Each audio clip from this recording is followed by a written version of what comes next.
Җырлы язмышлар ансамбле оешуга 9 ел. Төркем составында мөмкинлекләре шикле ознакайлылар иҗат итә. Төркемнең җитәкчесе Ләйлә Карамова Мөслим районының Яңа Карамалы кызы. Ләйлә Карамова җитәкчелегендәге җырлы язмышлар төркемендә мин инде бик күптәннән эшләп йөрим. Мин биюче, җырчы, бием, җырлыйм. Без хәйрия концертлары белән бик күп чыгышлар ясыйбыз. Миңа бик тә ошый һәм мин бик шатмын бу төркемгә эләгүемә. Без бик күп төрле районнарда эшлибез. Бүген менә без Мөслим районында бик җылы каршы алдылар. Шундый ягымлы, җылы итеп без бик канәгать һәм тагын да килербез дип өметләнеп калабыз. Я не первый год участник народного вокального ансамбля «Сударушка» Актюбинского ДК имени Гагарина.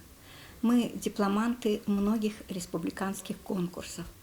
Постоянно выступаем на различных мероприятиях поселка и района. В этом наша жизнь, это наше благородное хобби, это радость, которой мы делимся со зрителями. 9 ел эчендә ансамбль 2000-гә якын концерт куйган. Кайда гына чыгыш ясамыйлар алар. Төрмәләрдә концерт куялар. Яршаллы, Түбән-Кама шәһәрләрендә җырлы язмышлар төркеме еш кунак. Күрше-тирә районнарда да аларны көтеп алалар. Почти 5 лет назад они приезжали. Такой красивый, шикарный концерт нам предоставили, поставили в деревне. Так понравилось населению. Но сейчас я вижу у них вообще вышли вверх. Световая, лазерная, дымовая такая шоу. Вообще прекрасные номера. Хәйрия концерты оештырдык. Әлеге хәйрия концертта узган елны бәхетсез очрак белән 3 балалы Эш баласы да инвалиданың Актүбәчеләр бистәсендә яшәүче Рәхимова Луиза Багис кызына ярдәм йөзеннән оештырып, без узган атнада Үрәзмәттә куйган идек. Җырлы язмышлар хәйрия концертлар оештыра. 1-2 атна элек Үрәзмәт авылында чыгыш ясадылар. Михайловкада узган концерттан кергән акча янгыннан зыян күргән Луиза Рәхимова гаиләсенә тапшырылган. 6 мартта ансамбль Тойгылдыда чыгыш ясаячак.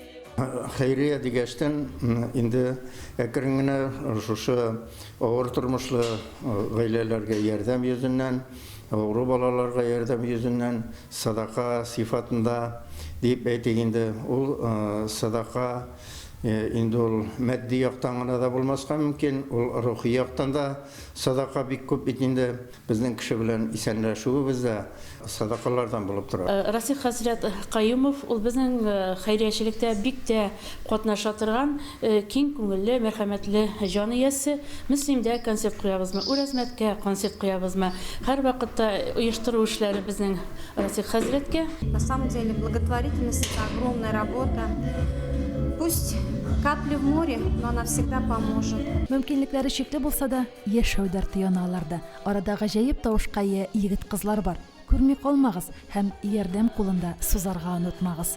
Римма Авзалова, Айрат Фазылов, Мөслим телевидениесе.